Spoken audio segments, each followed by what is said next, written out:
How you going, guys? Curtis from Cutting Edge Engineering. So today is the day we're going to show you our new yard crane.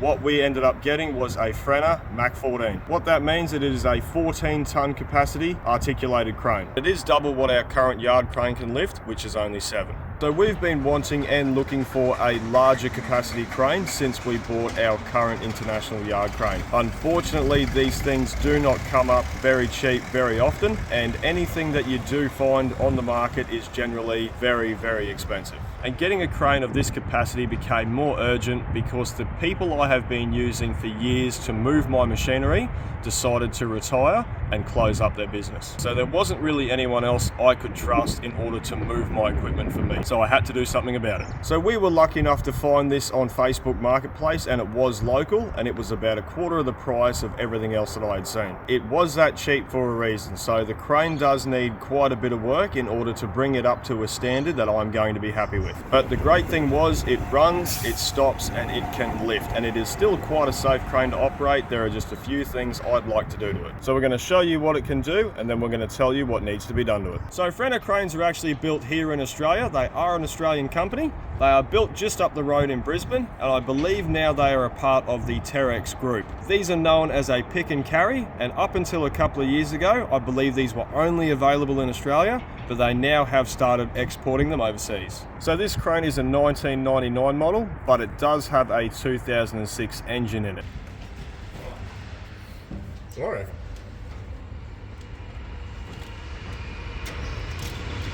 The machine does have 12,000 hours on it, but I'm not sure whether that is from the original engine or that is on the current engine. Being a Mach 14 crane, that means it has a 14-ton capacity, but it can only lift 14 ton off the closest lifting lug on the boom. The 14-ton lug is welded onto the boom, so it doesn't actually telescope out when you extend the boom all the way. As you can see, it has a 12-ton lifting point, a 7.5 ton, and off the end of the boom, there is also a rhino hook, and it is good for 6 ton. So the chassis of this crane is actually the same length as our current yard crane. It is just over 6 meters, but the height and the extension on this crane is triple what our current yard crane has.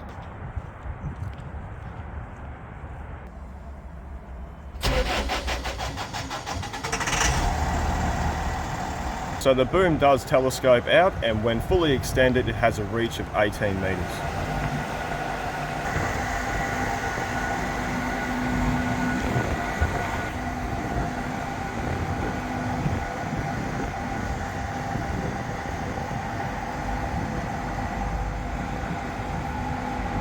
So the boom has a maximum angle of 65 degrees, and when it is all the way up and the boom is fully telescoped out, it'll reach just shy on 20 meters.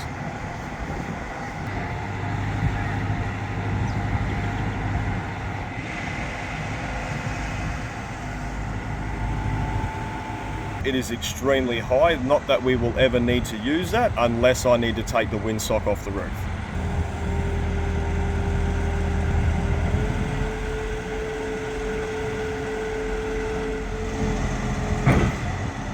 The boom can actually be extended a little bit further. There is what they call a fly extension, which gets pinned onto the end of the boom. So you remove 2 pins, take the rhino hook out, you can put the fly extension in, rerun your rope, and you can reach 22 meters. But we didn't get that with this crane, and I don't think we would ever use it anyway. So the crane also does articulate just like our yard crane. It doesn't go quite as far, but it's going to be enough for what we're doing.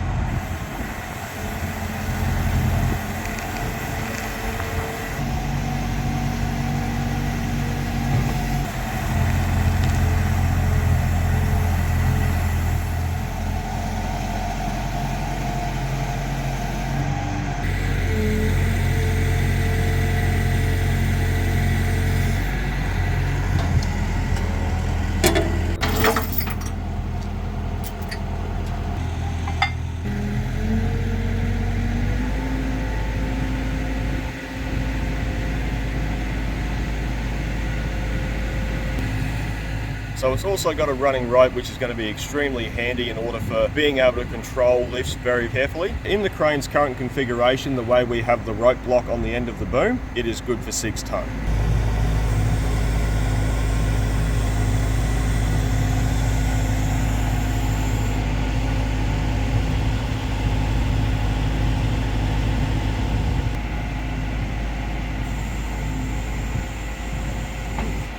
One of my favorite things about this crane is it does have running rope, and you are actually able to put the chains that you are using for lifting back in the toolbox without actually touching them with your hands. You simply lift the boom all the way up,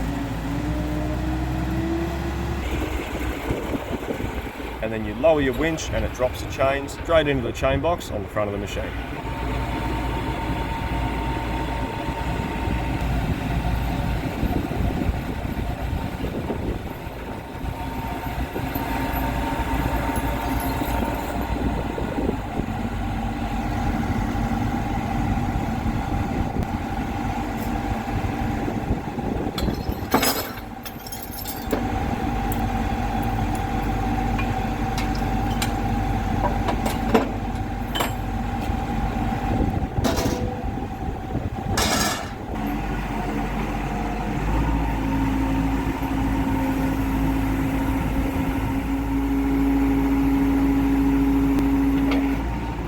So something this crane has that our 50-year-old yard crane does not is this has a safety system in it, so you can't overload the boom or overload the rope. But it also has an isolate button, so if you do run into any trouble while you're doing a lift and you need to drop your load in a hurry, you can turn off your safety and you can lower whatever you're lifting onto the ground. What that button essentially does is override the safety on the machine. Something else this crane didn't come with, it didn't come with its spreader bar. The spreader bar is mounted on the front of the crane and it is used for spreading out the weight of a load so you can then lift it safely. Not that we're ever going to need one, so it's not really a big issue we didn't get it. But we did get plenty of rust and plenty of oil leaks.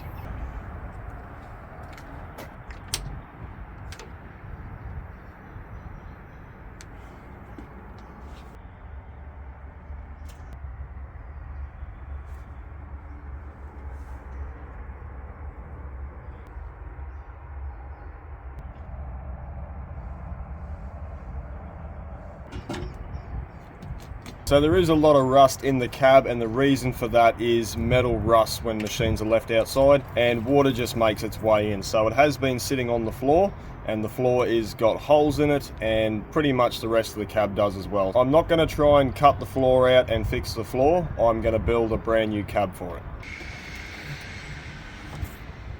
A nice air seat too.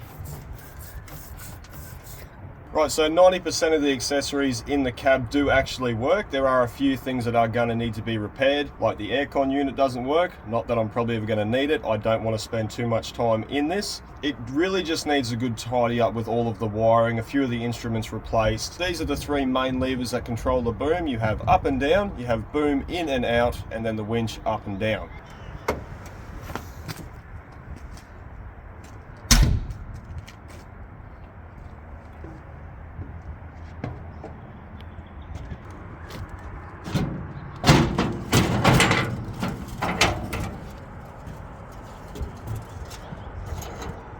So as you can see, the rust is not only in the cab. The bonnet that covers the engine is completely rusted out, so it is something else that I will need to rebuild. So the engine that runs the crane, it is a 4-cylinder turbocharged Perkins engine. It then drives a 4-speed transmission with a high and a low. The crane is also 4-wheel drive, and it does have diff lock, which does make it very versatile. But the crane is having trouble starting.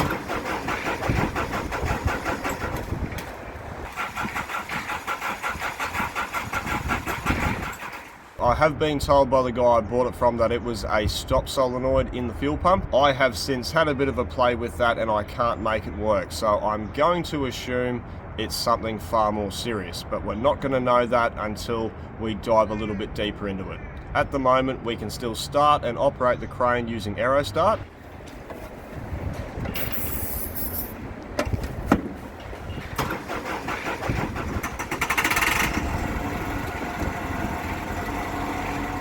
So I don't really want to dig into that until I have the time and I know I'm not going to be needing this crane for anything. At least it's got a bonnet. Yeah.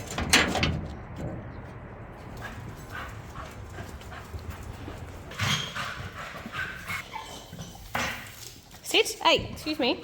Sit. Let's see. Ooh. What'd you find? Hey, what's this? Here, sit. Sit.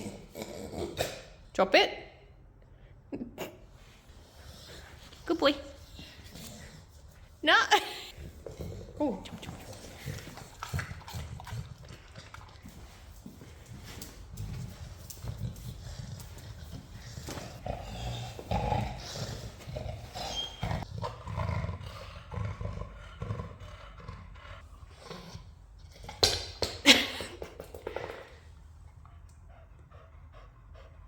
Something else I need to look into is the air system. So the air system is used to operate the brakes on the crane. I do have a few leaks and the tanks look quite bad. They are very rusty, and a lot of the lines that run the brakes, they are all starting to come apart as well. So that is another thing I will have to do. So the Frenna cranes are built here in Australia, which is going to make it a lot easier trying to find parts, because Frenna cranes are in Brisbane, which is only a short drive for us, and I have 2 truck spare parts suppliers within a kilometre of me. So those are all the things I'm going to get to eventually, but there are a few things that I need to get fixed as soon as possible. The first thing I'm going to be doing is I'm going to be removing the boom lift cylinders, giving them a reseal and changing out the rods. On these, the chrome work is very damaged, and it just comes down to the elements. Chrome is not forever, and these are pretty worn out. Because of the damage on the rods, it has damaged the seals, and you do get oil bypassing and coming out and landing on top of the machine, and it is just making an absolute mess. I know a guy who can fix those, so that will be the first thing on the list I'm going to be doing. So I also will be replacing the steer cylinder rods and giving them a reseal as well. They are not super important, but they are leaking, and it is just something else that I'm going to need to fix. I also need to make up a cover that goes behind the chain box in front of the boom, and it covers up all of the hoses and the hydraulic valves, because that is missing, and at the moment all it does is collect dirt, oil, grease and everything else. We've also got some suspicious looking hoses that I will be replacing. They probably will never blow, but it's just a rule that I have. When they start coming apart on the outer layers, I tend to replace them. So these ones here that connect up to the winch, they will be the first ones to be replaced.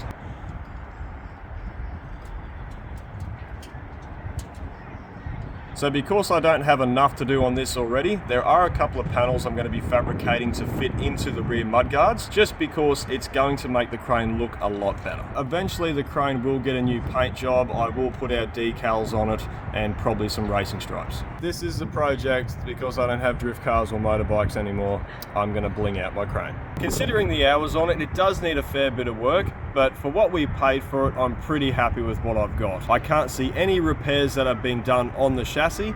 The wheels and tyres are in good condition. The boom hasn't had any repairs done to it, so I don't think the crane has been abused. I think it has just been well worked. So despite all of the work that needs to be done to this crane, it does run and it does lift. I have been able to test it, lifting a couple of machines for a friend of mine that are going to be stored here. One of those machines was a 10-ton, 42-inch Webster & Bennett vertical borer, and also a 6-ton milling machine.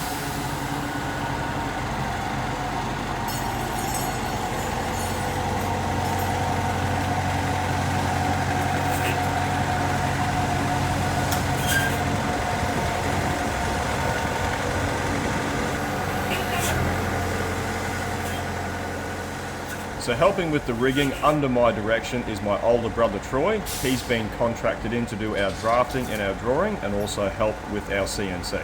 But today he's helping unload these machines.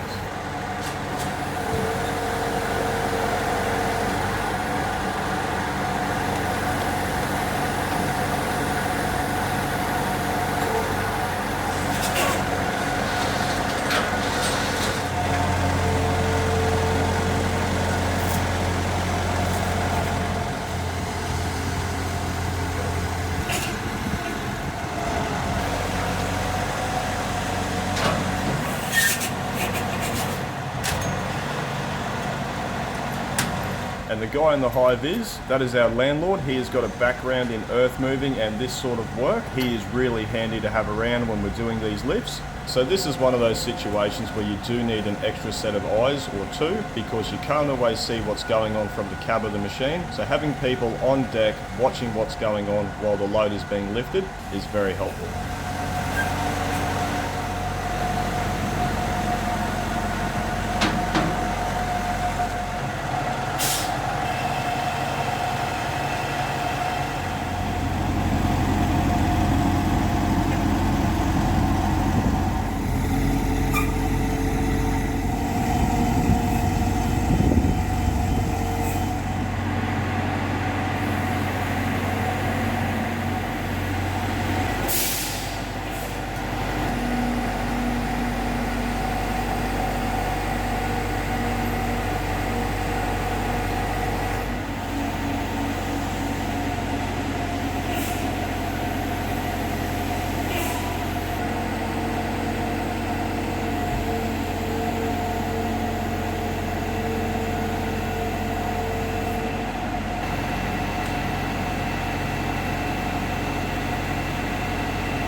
So the crane handled those lifts extremely well. I'm storing those machines for a friend of mine because he has recently retired and he hasn't sold them just yet. So I'm going to store them for the time being. But there is one machine he did sell and he sold that to me. And I put my name on that when I first purchased my Clop Shaper and my Delapina honing machine. Now that he's retired, that machine is on its way to me. So it's a good thing this handled unloading that vertical borer with no dramas, because the machine that I have got that is coming, it is a lot bigger, and we are also going to need our international yard crane to help with the lift. So we've already made space in the workshop because it's going to be arriving soon, but that is the tour of our Mach 14 Frenner crane. Thanks for watching.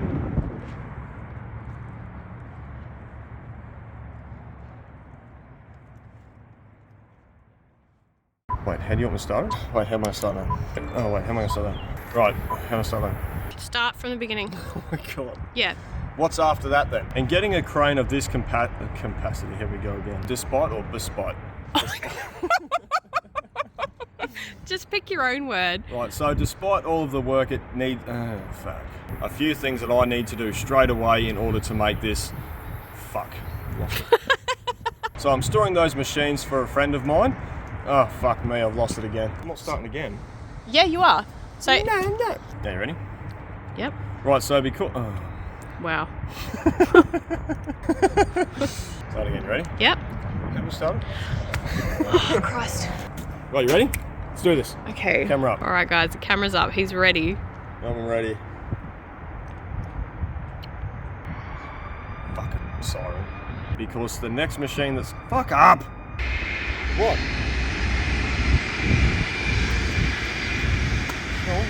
Go away. Go away. That was nice. Holy moly. Wow. That's crazy. What? So what's it? Can you just show that, please? Oh, it's actually called that. Is this an Australian invention? I don't know. Aussie made. So Yep. Oh, that's all rusted too. Yep. I'm going to just lay here and talk about it. Okay. Right, ready? Do you actually want to lay like that? I don't care. Okay. What's that hanging down? Whoa, whoa, whoa. That's a plug of some nature. Don't touch it. Ah! That's the drain for the air tank. You're covered in crap. I pulled on it and I got shit on. You want to go clean your face? You really should. So something else I need to look into is the air system. So the air is used to operate... Fuck off, Crow. Russell! Fuckhead. You're very noisy. Oh, that's a redback. Where? Up in there. Imagine if there's one like behind my head. Okay. Where'd you go? Hey, hey, hey, hey, hey.